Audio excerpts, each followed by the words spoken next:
In the heart of Ethiopia, a land of ancient heritage and vibrant diversity, Prime Minister Abiy Ahmed emerges as a leader of striking contrasts. With the resolve of a warrior, he holds the power to strike decisively against any armed force that threatens the nation's stability. Yet, his heart beats for peace, a vision that defines his legacy. Time and again, he extends an olive branch, calling on rebel fighters to set aside their weapons and join the path of unity. Through countless missions of peace, he sends emissaries across the rugged terrains, carrying messages of hope and reconciliation. Abiy Ahmed, a man who balances strength with compassion, stands as a beacon, guiding Ethiopia toward a future where harmony triumphs over conflict. ከዚህ ቪዲዮ በኋላ መላው ኢትዮጵያውያን ስለ ዶክተር አብይ ያለው አመለካከት ፈጽሞ ይቀየራል። ጠቅላይ ሚኒስትር ዶክተር አብይ አህመድ ታጥቀው ስለሚንቀሳቀሱ ኃይሎች ማለትም ስለ ፋኖ፣ ስለ ሸኔ፣ ስለ ቲፒኤልኤፍ በሆዳቸው ለዘመናት አምቀው ይዘውት የኖሩትን ሐቅና ሚስጥር ይፋ አድርገውታል። የማይታመን የአንድ ሀገር ጠቅላይ ሚኒስትር ለሰላም ሲል የታጠቁ ኃይሎች ውስጥ እንዲዘልቁ ገብቶ የሰላም በር ሊያንኳኳ ይችላል ወይ ብለው ብዙዎች ይጠይቃሉ። ከፋኖ፣ ከሸኔ፣ ከቲፒኤልኤፍ ቀዬ የዘለቀው ታላቁ ሽምግልና በራሳቸው አንደበት ብንሰማው ሳይሻልም አይቀርም። ሰላም ድሮና ዘንድሮ ሰላም ይለያያል። ድሮ ሽፍቶች ነበሩ ኢትዮጵያ ውስጥ ልክ እንደ ባህል ነው መሸፈት፣ አዲስ አይደለም። ግን የድሮ ሽፍታ የአብነት ትምህርት ቤት አይዘጋም፣ መድረሳ አይዘጋም። መድረሳ ጋር ሲደርስ አክብሮ ነው የሚያልፈው። ሽፍታ አለ። ያ ሽፍታ ግን የአብነት ትምህርት ቤት መዝጋትን አያምንም። ሽፍታ አለ። መምህርን ማገት ግን በፍጹም አይሞክርም። እንደተባለው ነው። መምህር ነኝ ከተባለ እላፍ ይላል እንጂ መምህር አያግትም።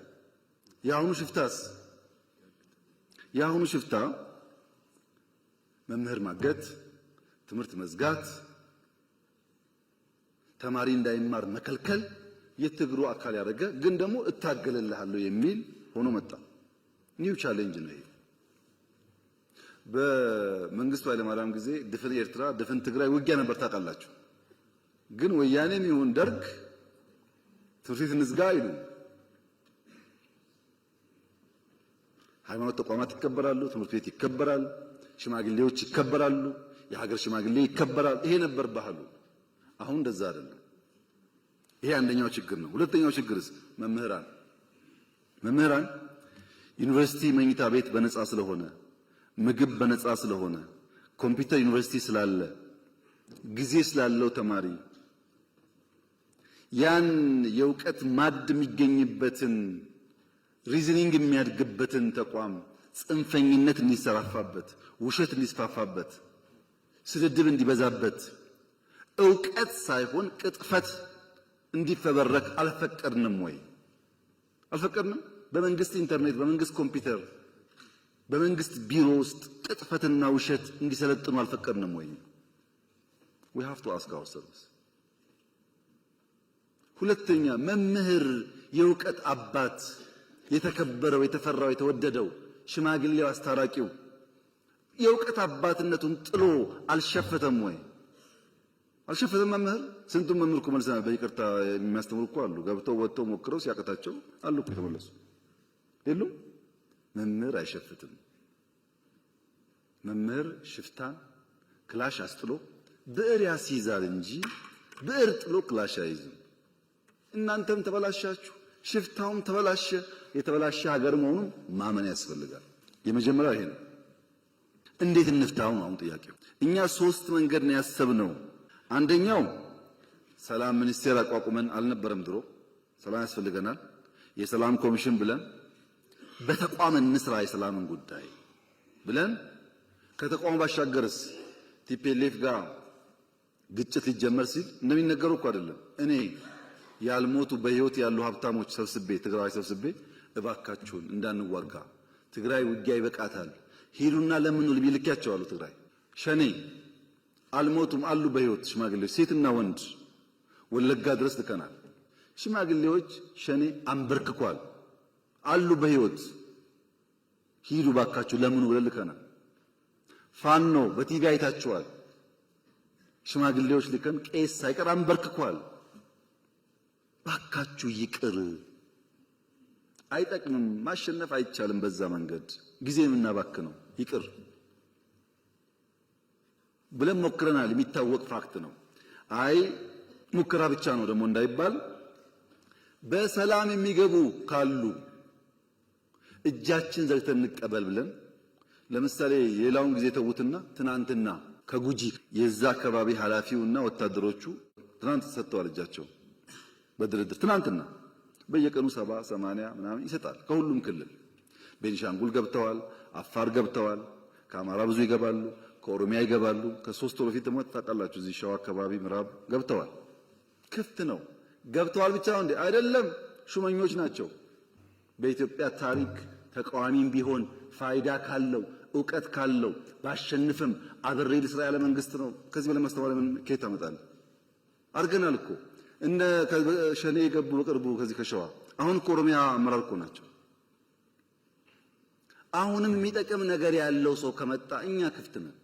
ለሱ አይደለም ለኔ አይደለም ለኢትዮጵያ ሲባል ጠቅላይ ሚኒስትርነትሳ እሱ ነው ጸቡ ካላችሁኝ እውነት እላችኋለሁ በሰላማዊ መንገድና በምርጫ እስከሆነ ድረስ ጠቅላይ ችግር የለውም። መጥፎም የሆነው እኔ ብቻ ነኝ የምችለው እናንተ አትችሉ ምናምን እሱ ጥሩ አይደለም። ከሱ ውጭ ግን በንግግርና በውይይት ችግር የለም። ሁለተኛው እሱ ነው። ሶስተኛው ሰላምን ቢያለ አልገባም ብሎ ትምህርት ቤት የሚያዘጋ የሚያግት ካለስ ህግ የማስከበር ስልጣናችን ስለሆነ እንታገለዋለን። የታገልነው ነው ያለነው። አትታገሉ እጃችሁ አጣጥፋችሁ ተቀመጡ ካልከን ህዳሴ የሚባል የለም፣ ወጥቶ መግባት የለም። ችግር እኮ ነው። በየቦታው ሽፍታ ሞልቷል። we have to ፋይት እያደረግን ከገባስ እንተዋለን። ለምሳሌ ፕሪቶሪያ እኮ አስደማሚ ድል ነው የኔ ወንድም። መቀሌ በ24 ሰዓት መግባት እንችል ነበር። እያሸነፍን ነው። ያለቀ ጦርነት እኮ ግድ የለም ሰላም ይሻላል። 2 ሰው ቢተርፍ 3 ሰው ቢተርፍ ኢትዮጵያዊ ነው ብለን ፈረምን እንጂ እኮ እያሸነፍን ነበር። ታውቃላችሁ ሁላችሁ ምን ያክል ለሰላም ኮሚትመንት እንዳለን ያሳያል። በሰላማዊ መንገድ የተሻለ ሐሳብ የተሻለ አቅም ይዞ የመጣ ካለስ በደስታ አትጠራጠሩ። እሱ therefore ኢትዮጵያ ውስጥ ሰላም ያስፈልጋል። ለሰላም ማክሲመም እንሰራለን። ሰላም ፈልጎ ለመጣው እጃችንን እንዘረጋለን። ከመጣ በኋላስ የኛ አካል አድርገን አብረን እንሰራለን። ሀገሩ የሱም ጭምር ስለሆነ ወደ እናንተ ሲመጣ 30 ሚሊዮን ገደማ ማህበረሰብ አለ። መምህር፣ ቤተሰቡ፣ ተማሪው ምናምኑ ይሄንን እዳ እንዳይሆን ፍዳ እንዳይሆን ስራ ፈላጊ ስራ ያላችሁት ሳይሆን ስራ ፈጣሪ እንዲሆን ስራ ለማኝ ሳይሆን ለብዙዎች እንጀራ የሚያመጣ እንዲሆን አርጋችሁ መስራት ላይ አስባችሁ ሂዱበት። የእናንተ ተማሪዎች የሚበጃቸውን መምረጥ የሚችሉ መሆን አለባቸው። ሲደመር መምህራን የታሪክ እጥፋት ላይ አብረን የምንሰራ አብረን የምንቆም መሆን አለብን። የታሪክ ጥፋት ላይ መተባበር የለባቸው። የታሪክ ጥፋት ሞልቷል። እጥፋት እንጂ ጥፋት አያስፈልግም። ጠፋ ሲጠፋ ኖረ። አሁን ደግሞ ያንን ከርቭ እናርገው፣ ኮርሱን እንቀይረው፣ ወደ መልካም እንውሰደው። ለዚህ ደግሞ እንተባበር። ደረጃ በደረጃ የእናንተን ጉዳይ መልስ እያገኘ እየተፈታ ይሄዳል። አትጠራጠሩ። እናንተ አድራሽ ናችሁ። የፈለገ ቢሆን ወርቁ ወጥቶ ስንዴው ወጥቶ ይሄና የእናንተ ጉዳይ መልስ አያገኝም።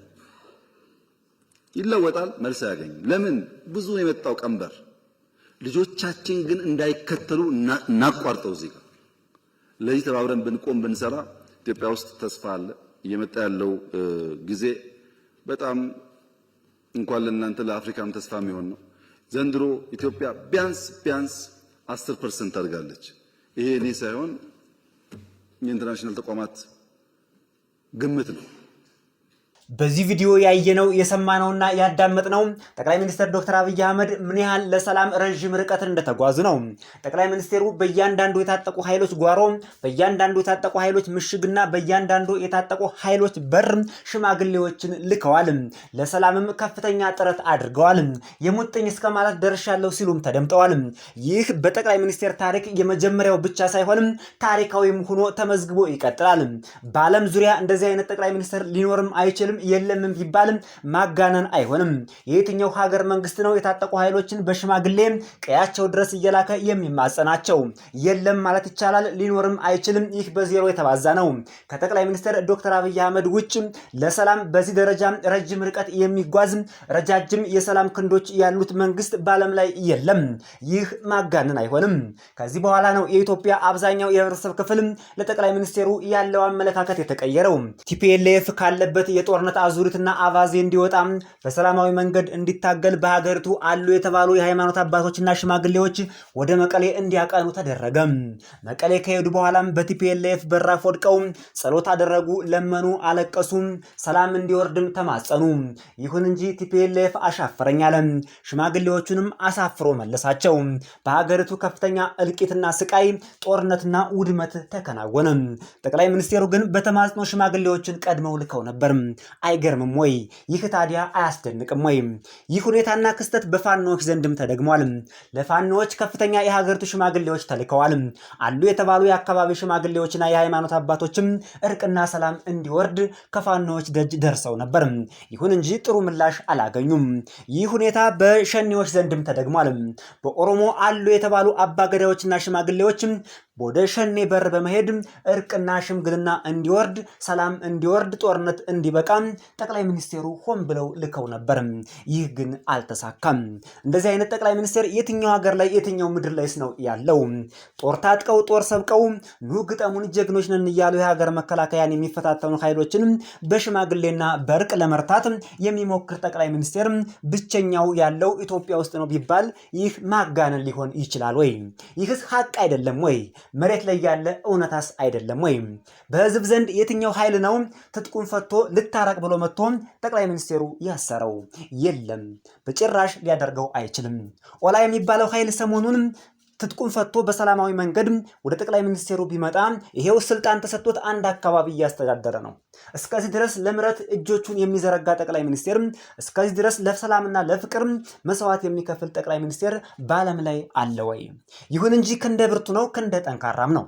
አስፈላጊ ሆኖ ከተገኘ በየትኛውም ጊዜና ሰዓት አማጽ የሚባሉና የታጠቁ ኃይሎችን መምታት ይቻላል። ለመምታትም በጣም ቀላል ነው። ሰላም ይቅደም የሚል መርህን በመከተላችን ነው እንጂ ይላል ጠቅላይ ሚኒስትሩ። መቀሌ ድረስ ለመድረስ ትንሽ ጊዜና ሰዓት ሲቀረን ነው ለፕሪቶሪያ የሰላም ስምምነት ቅድሚያ ሰጠን ሰላምን አስቀድመናል እንጂ ጦርነቱ ሙሉ በሙሉ አሸንፈናል። ሁሉንም ከአማራ ክልል ጠራርገን ከአፋር ክልል ጠራርገን አስወጥተን መቀሌ አድርሰናቸው ነበር። መቀሌ ለመግባት ምንም የሚገድበንና አንዳችም የሚያግደን ኃይል አልነበረም። ሰላም ብቻ አግዶናል፣ ፍቅር ብቻ አግዶናል ይላሉ ጠቅላይ ሚኒስትሩ። እውነታቸውን ነው፣ አልተሳሳቱም። የጠቅላይ ሚኒስትሩ ጠንካራ የሰላም እጆች፣ የፍቅርና የይቅርታ ልቦች አሁን ድረስ አልታጠፉም። አሁን ድረስ በራችን ክፍት ነው። በይቅርታ ለሚመጣ 24 ሰዓት በራችን ክፍት ነው። ሀገራዊ የምክክር ኮሚሽንም አቋቁመናል። ኑ ወደ ሰላም እያሉ 24 ሰዓት በሚዲያዎች ሁሉ ጥሪ እያደረጉ ነው ክቡር ጠቅላይ ሚኒስትራችን ዶክተር አብይ አህመድ።